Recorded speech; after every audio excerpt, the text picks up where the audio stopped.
ಮಧ್ಯಪ್ರಾಚ್ಯ ದೇಶಗಳ ಸಂಘರ್ಷ 23ನೇ ದಿನಕ್ಕೆ ಕಾಲಿಟ್ಟಿದೆ. ಈ ನಡುವೆ ಟ್ರಂಪ್ ಕದನ ವಿರಾಮದ ಮಾತನಾಡಿದ್ದಾರೆ.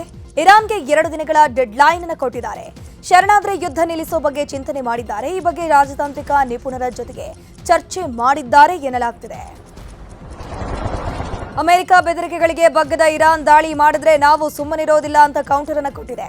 ಇಂಧನ ಮಾಹಿತಿ ತಂತ್ರಜ್ಞಾನ ಸೌಲಭ್ಯಗಳನ್ನು ಟಾರ್ಗೆಟ್ ಮಾಡಿರುವಂತಹ ಇರಾನ್ ನೀರು ಸಂಸ್ಕರಣಾ ಘಟಕಗಳನ್ನು ಧ್ವಂಸ ಮಾಡುವುದಾಗಿ ತಿರುಗೇಟನ್ನು ಕೊಟ್ಟಿದೆ.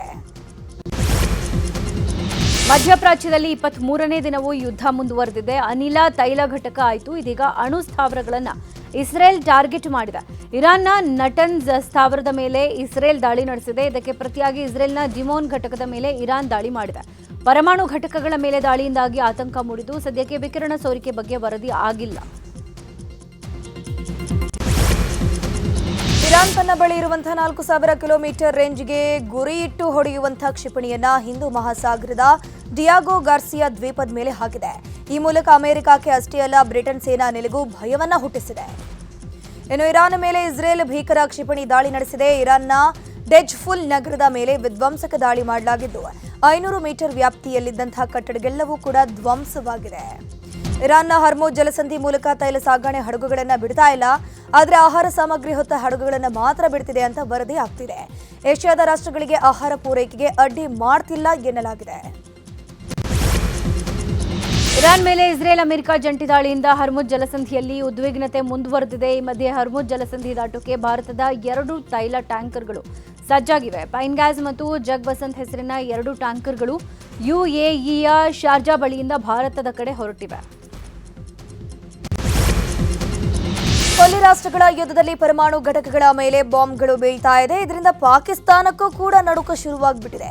ಅಮೆರಿಕ ಸೇರಿ ಯಾವುದೇ ರಾಷ್ಟ್ರಗಳು ಭವಿಷ್ಯದಲ್ಲಿ ಪಾಕಿಸ್ತಾನದ ಅಣು ಸ್ಥಾವರಗಳನ್ನು ಟಾರ್ಗೆಟ್ ಮಾಡಿದ್ರೆ ದೆಹಲಿ ಮತ್ತು ಮುಂಬೈ ಮೇಲೆ ಪಾಕಿಸ್ತಾನ ದಾಳಿ ಮಾಡುತ್ತಂತೆ.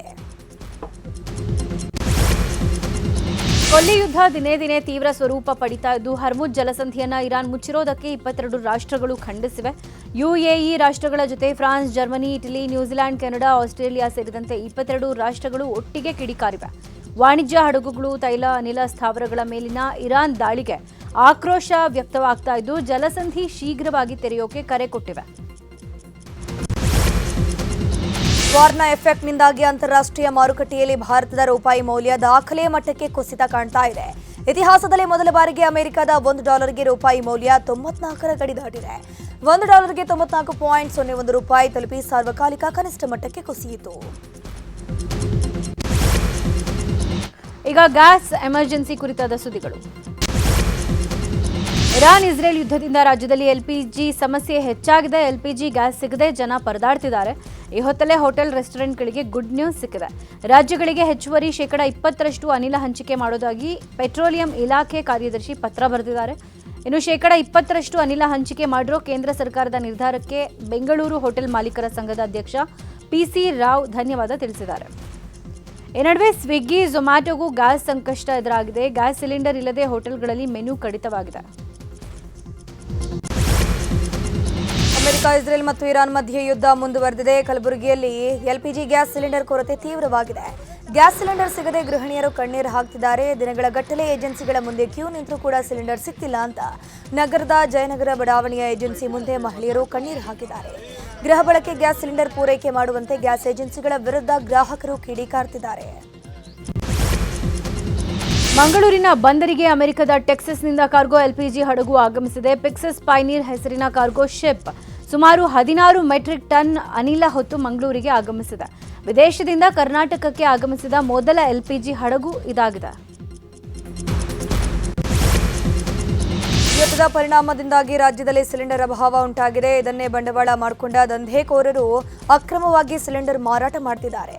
ಹೀಗಾಗಿ ಗೋವಾ ಗಡಿಯಲ್ಲಿ ರಾಜ್ಯ ಪೊಲೀಸರು ತೀವ್ರ ತಪಾಸಣೆ ಮಾಡ್ತಾ ಇದ್ದಾರೆ. ಉತ್ತರ ಕನ್ನಡ ಜಿಲ್ಲೆಯ ಕಾರವಾರ ಗೋವಾ ಬಳಿಯ ಮಾಜಾಳಿಯಲ್ಲಿರುವಂತಹ ಚೆಕ್ ಪೋಸ್ಟ್ನಲ್ಲಿ ಪೊಲೀಸರು ತಪಾಸಣೆ ಮಾಡ್ತಿದ್ದಾರೆ. ಗೋವಾದಲ್ಲಿ ಕಮರ್ಷಿಯಲ್ ಸಿಲಿಂಡರ್ ಕೊರತೆ ಅಂತ ಸಿಎಂ ಪ್ರಮೋದ್ ಸಾವಂತ್ ಒಪ್ಪಿಕೊಂಡಿದ್ದಾನೆ. ಕಾರವಾರದಿಂದ ಗೋವಾಕ್ಕೆ ಸಿಲಿಂಡರ್ ಸಾಗಾಟ ಮಾಡ್ತಾರೆ ಅನ್ನೋ ಆರೋಪ ಕೇಳಿ ಬಂದಿತ್ತು.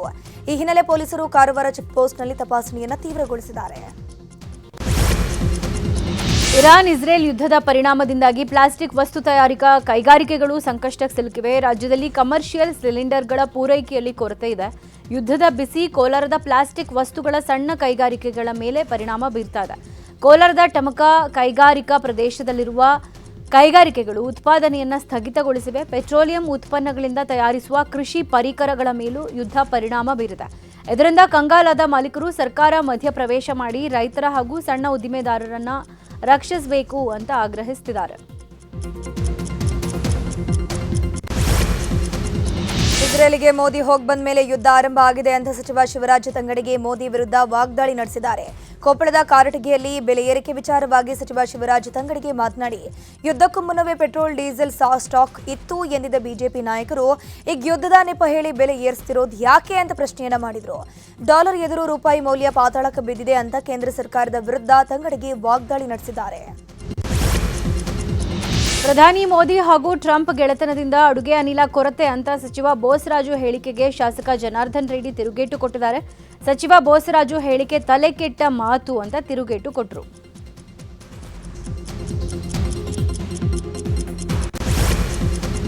ಈಗ ರಾಜಕೀಯ ವಲಯದ ಪ್ರಮುಖ ವಿದ್ಯಮಾನಗಳು. ದಾವಣಗೆರೆ ದಕ್ಷಿಣ ಹಾಗೂ ಬಾಗಲಕೋಟೆ ಬೈ ಎಲೆಕ್ಷನ್ ಟಿಕೆಟ್ ಗೊಂದಲ ಕೊನೆಗೂ ಬಗೆಹರಿದಿದೆ. ಸಿಎಂ ಸಿದ್ದರಾಮಯ್ಯ, ಡಿಸಿಎಂ ಡಿಕೆಶಿ ಮತ್ತು ಸುರ್ಜೇವಾಲಾ ಅವರ ಸಂಧಾನ ಯಶಸ್ವಿಯಾಗಿದೆ. ಶಾಮನೂರು ಶಿವಶಂಕರಪ್ಪನವರ ಮೊಮ್ಮಗ ಸಮರ್ಥ ಶಾಮನೂರಿಗೆ ಕಾಂಗ್ರೆಸ್ ಬಿ ಫಾರಂ ಕೊಟ್ಟಿದೆ. ಉಪಚುನಾವಣೆಯಲ್ಲಿ ಸಮರ್ಥ ಗೆಲ್ಲಿಸೋಕೆ ಒಗ್ಗಾಟಿಡ್ತೀವಿ. ಒಂದು ವೇಳೆ ಸೋತ್ರೆ 2028ಕ್ಕೆ ಮುಸ್ಲಿಮರಿಗೆ ದಾವಣಗೆರೆ ದಕ್ಷಿಣದ ಟಿಕೆಟ್ ಅಂತ ತೀರ್ಮಾನ ಮಾಡಲಾಗಿದೆ. ಮುಸ್ಲಿಂ ಮುಖಂಡರ ಷರತ್ತಿಗೆ ಎಸ್ಎಸ್ ಮಲ್ಲಿಕಾರ್ಜುನ್ ಒಪ್ಪಿದ್ದಾರೆ ಎನ್ನಲಾಗಿದೆ. ನಾಳೆ ನಾಮಿನೇಷನ್ಗೆ ಸಿಎಂ ಹಾಗೂ ಡಿಸಿಎಂ ಇಬ್ಬರು ಹೋಗಲಿದ್ದಾರೆ. ಬಾಗಲಕೋಟೆ ಉಪಚುನಾವಣೆಗೆ ಮೇಟಿ ಕುಟುಂಬದ ಬಂಡಾಯ ಬಹುತೇಕ ಶಮನಗೊಂಡಿದೆ. ಜಿಲ್ಲಾ ಕಾಂಗ್ರೆಸ್ ಕಚೇರಿಯಲ್ಲಿ ಉಸ್ತುವಾರಿ ಸಚಿವ ಆರ್ಬಿ ತಿಮ್ಮಾಪುರ ನೇತೃತ್ವದ ಸಭೆ ನಡೆದಿದೆ. ಸಭೆಯಲ್ಲಿ ಉಮೇಶ್ ಮೇಟಿಗೆ ಟಿಕೆಟ್ ಫೈನಲ್ ಆಗಿದ್ದು ನಾಳೆ ನಾಮಪತ್ರ ಸಲ್ಲಿಸಲಿದ್ದಾರೆ. ಇನ್ನು ಉಸ್ತುವಾರಿ ಸಚಿವ ಆರ್ಬಿ ತಿಮ್ಮಾಪುರ ಎದುರೇ ಕಾಂಗ್ರೆಸ್ ಕಾರ್ಯಕರ್ತನೊಬ್ಬ ಗದ್ದಲ ಮಾಡಿಕೊಂಡಿದ್ದಾನೆ. ಗ್ರಾಮೀಣ ಬೇರೆ ನಗರ ಬೇರೆ ಅಂತ ತಾರತಮ್ಯ ಮಾಡ್ತೀರಾ ಅಂತ ವೇದಿಕೆ ಮೇಲಿದ್ದ ನಾಯಕರನ್ನ ತರಾಟೆಗೆ ತೆಗೆದುಕೊಂಡಿದ್ದಾನೆ. ಕೂಗಾಡಿದ ಕಾರ್ಯಕರ್ತನನ್ನ ಮುಖಂಡರು ಹೊರಗೆ ಕಳಿಸಿದರು.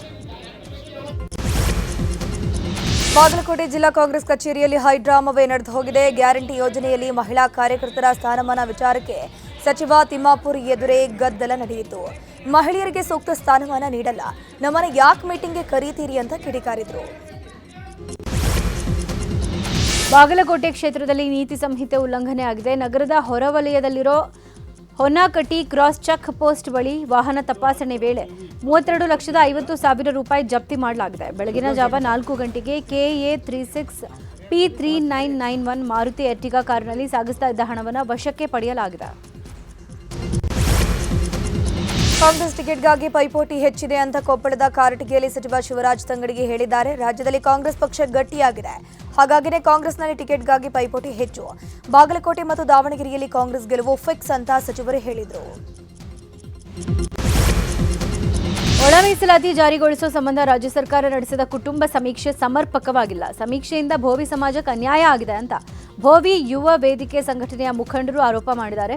ಒಳ ಮೀಸಲಾತಿಯನ್ನು ವಿರೋಧಿಸಿ ಮಾರ್ಚ್ 24ರಂದು ಬೆಂಗಳೂರಿನ ಫ್ರೀಡಂ ಪಾರ್ಕ್ನಲ್ಲಿ ಬೃಹತ್ ಪ್ರತಿಭಟನೆ ನಡೆಸ್ತೀವಿ ಅಂತ ಕೋಲಾರದ ಮುಖಂಡರು ಮಾಹಿತಿ ಕೊಟ್ಟಿದ್ದಾರೆ.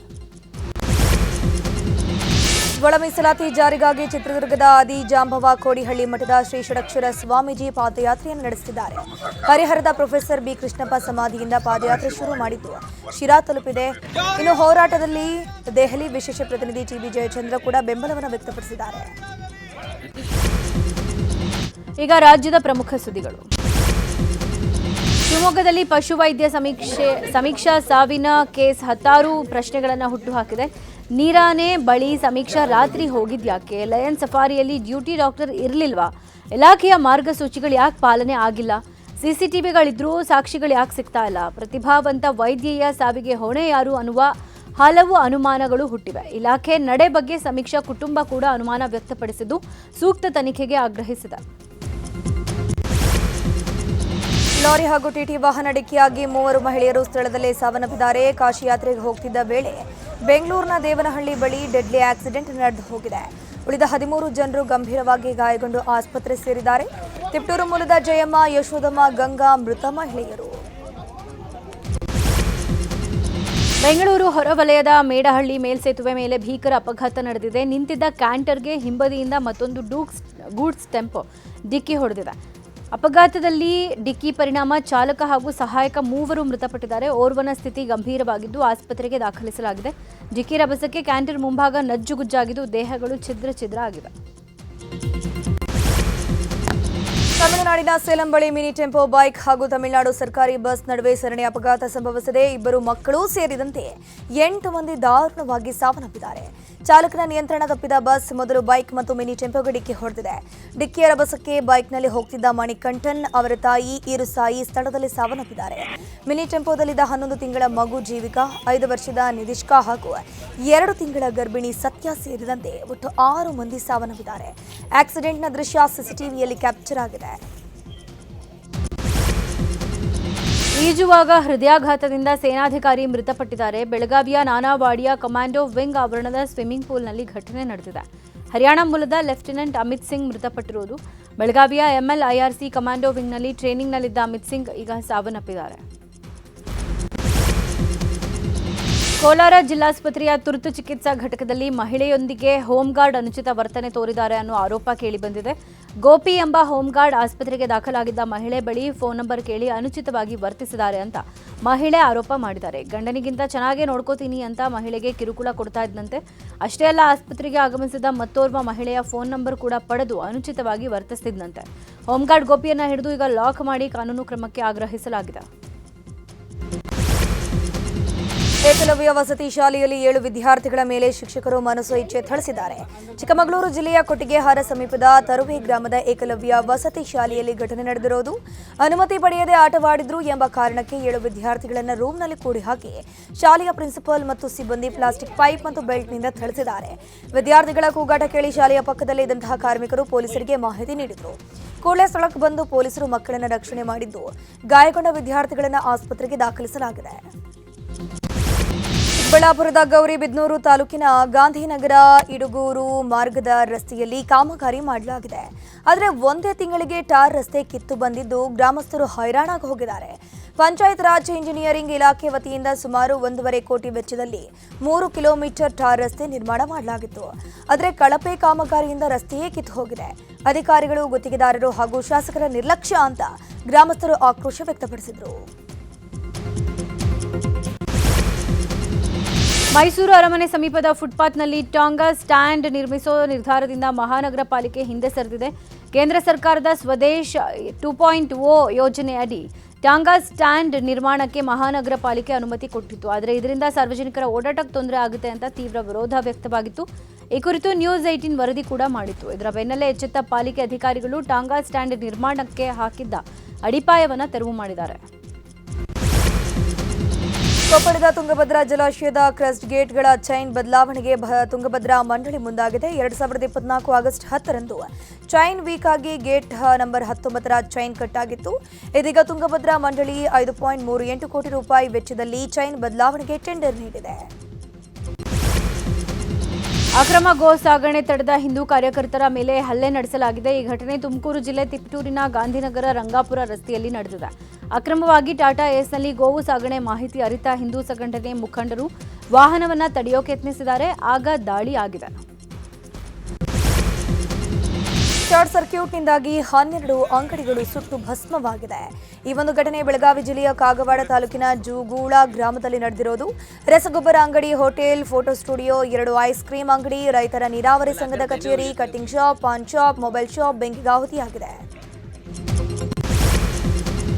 ನಿನ್ನೆ ರಂಜಾನ್ ಹಬ್ಬದಂದೇ ಕೊಪ್ಪಳದಲ್ಲಿ ಸಾಮರಸ್ಯ ಸಾಹಿತ್ಯ ಬರೆದಿದ್ದಾರೆ ಮುಸ್ಲಿಂ ಸಮುದಾಯದ ಗಾಯಕ ಖಾಸಿಂ ಅಲಿ ಮುದ್ದಾಬಳ್ಳಿ.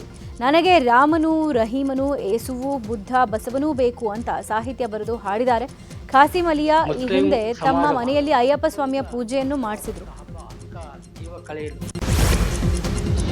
ಚನ್ನಪಟ್ಟಣ ತಾಲೂಕಿನ ಬ್ರಹ್ಮಣಿಪುರ ಕೆರೆಯಲ್ಲಿ 2 ಕಾಡಾನೆಗಳು ಪ್ರತ್ಯಕ್ಷವಾಗಿದೆ. ಕೆರೆಯಲ್ಲಿ ಜಲಕ್ರೀಡೆ ಆಡುತ್ತಿರುವ ಆನೆಗಳನ್ನು ನೋಡೋಕೆ ಜನ ಮುಗಿಬಿದ್ದಿದ್ದಾರೆ. ಬೆಂಗಳೂರಿನ ಅನಿಲ್ ಕುಂಬ್ಳೆ ಸರ್ಕಲ್ನಲ್ಲಿ ಐಷಾರಾಮಿ ಕಾರ್ ಡ್ರಿಫ್ಟಿಂಗ್ ಪ್ರಕರಣದಲ್ಲಿ ಸ್ಫೋಟಕ ಟ್ವಿಸ್ಟ್ ಸಿಕ್ಕಿದೆ. ಮುತ್ತಪ್ಪ ರೈ ಪುತ್ರ ರಿಕಿ ರೈ ಕಾರ್ ಡ್ರಿಫ್ಟ್ ಮಾಡಿರೋದು ಅಂತ ಹೇಳಲಾಗಿದೆ. ಸುಮಾರು 2-3 ಬಾರಿ ಕಾರ್ ಡ್ರಿಫ್ಟಿಂಗ್ ಮಾಡಲಾಗಿದೆ. ಘಟನೆ ಸಂಬಂಧ ಈಗಾಗಲೇ ಕಬ್ಬನ್ ಪಾರ್ಕ್ ಪೊಲೀಸರು ಕಾರ್ಯಾಚರಣೆ ಮಾಡಿದ್ದು ನಿನ್ನೆ ಸಂಜೆ ಕಾರ್ ವಶಕ್ಕೆ ಪಡೆಯಲಾಗಿದೆ. ಇನ್ನು ಕಾರ್ ವಶಕ್ಕೆ ತೆರಳಿದ ಸಂದರ್ಭದಲ್ಲಿ ಕಾರ್ ಕೀ ಕೊಡದ ಕಾರಣ ಡ್ರಿಫ್ಟ್ ಮಾಡ್ಕೊಂಡು ಬಂದಿದ್ರು ಅಂತ ಹೇಳಲಾಗಿದೆ. ಇನ್ನು ರಿಕಿ ರೈಗೆ ಈಗಾಗಲೇ ವಿಚಾರಣೆಗೆ ಹಾಜರಾಗೋಕೆ ಪೊಲೀಸರು ನೋಟಿಸ್ ಕೊಟ್ಟಿದ್ದಾರೆ. ಇನ್ನೊಂದು ಕಡೆ ಆರ್ಟಿಒಗೆ ಪತ್ರ ಬರೆದಿರೋ ಪೊಲೀಸರು ಕಾರ್ ಯಾರ ಹೆಸರಲ್ಲಿದೆ ಅನ್ನೋ ಬಗ್ಗೆ ಸಂಪೂರ್ಣ ಮಾಹಿತಿ ಕಲೆ ಹಾಕೋಕೆ ಮುಂದಾಗಿದ್ದಾರೆ. ಸೈಬರ್ ವಂಚಕರಿಗೆ ಬೆಳಗಾವಿಯ ಸಾವಿರಾರು ಮಂದಿ ಸಾಥ್ ನೀಡಿರುವುದು ಪೊಲೀಸ್ ತನಿಖೆಯಲ್ಲಿ ಹೊರಬಂದಿದೆ. 2900 ಬ್ಯಾಂಕ್ ಖಾತೆಗಳು ಬೆಳಗಾವಿಯಲ್ಲಿ ವಂಚನೆಗೆ ಸಹಕರಿಸಿವೆ ಅಂತ ಬೆಳಗಾವಿ ಪೊಲೀಸರು ಪತ್ತೆ ಹಚ್ಚಿದ್ದಾರೆ. ಕಮಿಷನ್ ಬೇಸ್ ಮೇಲೆ ಸೈಬರ್ ವಂಚಕರಿಗೆ ತಮ್ಮ ಅಕೌಂಟ್ಗಳ ಮೂಲಕ ಸಹಕರಿಸಿದ್ದಾರೆ. ಈಗಾಗಲೇ ಎಲ್ಲ ಖಾತೆಗಳ ಮೂಲಕ ಕೋಟ್ಯಾಂತರ ರೂಪಾಯಿ ಸೈಬರ್ ವಂಚನೆಯಾಗಿದೆ. ಅಕೌಂಟ್ ಹೋಲ್ಡರ್ ಪತ್ತೆ ಹಚ್ಚಿ ನೋಟಿಸ್ ನೀಡುವ ಕೆಲಸವನ್ನು ಪೊಲೀಸರು ಮಾಡುತ್ತಿದ್ದಾರೆ. 5 ಎಫ್ಐಆರ್ ದಾಖಲಿಸಿಕೊಂಡು ತನಿಖೆಯನ್ನು ಮುಂದುವರೆಸಿದ್ದಾರೆ. ರಸ್ತೆಯಲ್ಲಿ ವ್ಯಕ್ತಿಯನ್ನು ಅಡ್ಡಗಟ್ಟಿ ದರೋಡೆ ಮಾಡಿದ ಗ್ಯಾಂಗ್ ಪೊಲೀಸರ ಬಲೆಗೆ ಬಿದ್ದಿದೆ. ಬೆಳಗಾವಿ ಜಿಲ್ಲೆಯ ಗೋಕಾಕ್ನಲ್ಲಿ ಮಾರ್ಚ್ 17ನೇ ತಾರೀಕು ಡಕಾಯಿತಿ ನಡೆದಿತ್ತು. ದಾರಿ ಹೊಕ್ಕರನ್ನ ತಡೆದು ಕೊರಳಲಿದ್ದ 16 ಗ್ರಾಂ ಚಿನ್ನದ ಚೈನ್ ಲಾಕೆಟ್ ದರೋಡೆ ಮಾಡಲಾಗಿತ್ತು. ರಾಮಚಂದ್ರ ಅನ್ನೋರು ನೀಡಿದ್ದ ದೂರಿನ ಅನ್ವಯ ಓರ್ವ ಅಪ್ರಾಪ್ತ ಸೇರಿ ಒಟ್ಟು 7 ಜನರನ್ನ ಪೊಲೀಸರು ಬಂಧಿಸಿದ್ದಾರೆ. ಸದ್ಯ ಬಂಧಿತರಿಂದ 12,000 ರೂಪಾಯಿ ಜಪ್ತಿ ಮಾಡಲಾಗಿದೆ. ಅಪ್ರಾಪ್ತ ಮಗ ಆಕ್ಸಿಡೆಂಟ್ ಮಾಡಿ ಒಬ್ಬನನ್ನ ಬಲಿ ಪಡೆದಿದ್ದಕ್ಕೆ ಹುಬ್ಬಳ್ಳಿಯ ವಿದ್ಯಾನಗರ ಪೊಲೀಸರು ಬಾಲಕನ ಜೊತೆ ತಂದೆಯನ್ನು ಅರೆಸ್ಟ್ ಮಾಡಿದ್ದಾರೆ. ಕಾರು ನೀಡಿದ ತಪ್ಪಿಗೆ ಬಾಲಕನ ತಂದೆ ನಾಗರಾಜ ರಾಯ್ಕ್ ಅವರನ್ನ ಪೊಲೀಸರು ಅರೆಸ್ಟ್ ಮಾಡಿದ್ದಾರೆ. ಅಪಘಾತಕ್ಕೆ ಕಾರಣವಾಗಿದ್ದ ಬಾಲಕನನ್ನ ಬಾಲ ಮಂದಿರಕ್ಕೆ ಕಳಿಸಲಾಗಿದೆ. ಆನ್ಲೈನ್ನಲ್ಲಿ ಡ್ರೆಸ್ ಶಾಪಿಂಗ್ ಮಾಡೋಕೆ ಹೋಗಿ ಯುವತಿ ಮೋಸ ಹೋಗಿದ್ದಾಳೆ. ಇನ್ಸ್ಟಾದಲ್ಲಿ ಯುವತಿ ರಂಗುರಂಗಿನ ಜಾಹೀರಾತು ನೋಡಿ ಕುರ್ತಾ ಖರೀದಿಸಿ ಹಣ ಕಳುಹಿಸಿದ್ದಾಳೆ. ರಶ್ಮಿಕಾ ಕುರ್ತಿ ಕಲೆಕ್ಷನ್ ಎಂಬ ದೆಹಲಿ ಮೂಲದ ಇನ್ಸ್ಟಾ ಅಕೌಂಟ್ನಿಂದ ಬರೋಬ್ಬರಿ 26,000 ರೂಪಾಯಿ ಹಣ ಪಡೆದು ವಂಚಿಸಲಾಗಿದೆ. ಈಗ ದೇಶ ವಿದೇಶಗಳ ಪ್ರಮುಖ ಸುದ್ದಿಗಳು. ಅಕ್ರಮ ಆನ್ಲೈನ್ ಬೆಟ್ಟಿಂಗ್ ದಂಧೆಗೆ ಕೇಂದ್ರ ಸರ್ಕಾರ ಬಿಗ್ ಶಾಕ್ ಕೊಟ್ಟಿದೆ. ಯುವ ಪೀಳಿಗೆಯನ್ನ ದಾರಿ ತಪ್ಪಿಸುವ ಮತ್ತು ಆರ್ಥಿಕ ವಂಚನೆಗೆ ಕಾರಣವಾಗುವ ನೂರಾರು ಬೆಟ್ಟಿಂಗ್ ಆ್ಯಪ್ಗಳ ವಿರುದ್ಧ ಕಠಿಣ ಕ್ರಮವನ್ನು ಕೈಗೊಂಡಿದೆ. ಕೇಂದ್ರ ಸರ್ಕಾರದ ಎಲೆಕ್ಟ್ರಾನಿಕ್ಸ್ ಮತ್ತು ಐಟಿ ಸಚಿವಾಲಯವು ಸುಮಾರು 300ಕ್ಕೂ ಹೆಚ್ಚು ಆನ್ಲೈನ್ ಬೆಟ್ಟಿಂಗ್ ಆ್ಯಪ್ ಮತ್ತು ವೆಬ್ಸೈಟ್ಗಳನ್ನು ನಿಷೇಧಿಸಿದೆ. ಪ್ರಸಿದ್ಧ ಕೈಗಾರಿಕೋದ್ಯಮಿ ರೇಮನ್ ಗ್ರೂಪ್ನ ಅಧ್ಯಕ್ಷ ಗೌತಮ್ ಸಿಂಘಾನಿಯಾ ತೆರಳುತ್ತಾ ಇದ್ದ ಸ್ಪೀಡ್ ಬೋಟ್ ಮಾಲ್ದೀವ್ಸ್ ದ್ವೀಪದಲ್ಲಿ ಪಲ್ಟಿಯಾಗಿದೆ. ಗೌತಮ್ ಸಿಂಘಾನಿಯಾ ಗಾಯಗೊಂಡಿದ್ದು ಚಿಕಿತ್ಸೆ ಕೊಡಲಾಗ್ತಾ ಇದೆ.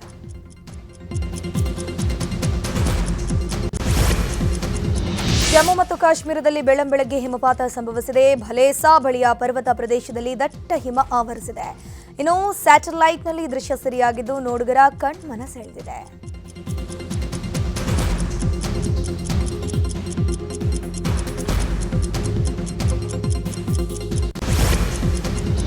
ಈಗ ಸ್ಪೋರ್ಟ್ಸ್ ಸುದ್ದಿ. ಐಪಿಎಲ್ ಕ್ರಿಕೆಟ್ ಟೂರ್ನಮೆಂಟ್ಗೆ ದಿನಗಣನೆ ಆರಂಭವಾಗಿದ್ದು ಕೆಕೆಆರ್ ತಂಡಕ್ಕೆ ಮತ್ತೊಂದು ಶಾಕ್ ಆಗಿದೆ. ಕೆಕೆಆರ್ ತಂಡದಲ್ಲಿ ಆಡಬೇಕಾಗಿದ್ದ ಆಕಾಶ್ ದೀಪ್ ಐಪಿಎಲ್ನಿಂದ ಹೊರಗುಳಿಯೋ ಸಾಧ್ಯತೆ ಇದೆ ಅಂತ ಹೇಳಲಾಗ್ತಾ ಇದೆ. ಇಂಜುರಿ ಆಗಿದ್ದ ಕೆಕೆಆರ್ ಬೌಲರ್ ಆಕಾಶ್ ದೀಪನ ಬೆನ್ನು ನೋವಿಂದ ಬಳಲ್ತಾ ಇದ್ದಾರೆ. ಹೀಗಾಗಿ ಈ ಬಾರಿ ಐಪಿಎಲ್ನಿಂದ ಹೊರಗುಳಿಯೋ ಸಾಧ್ಯತೆ ಇದೆ.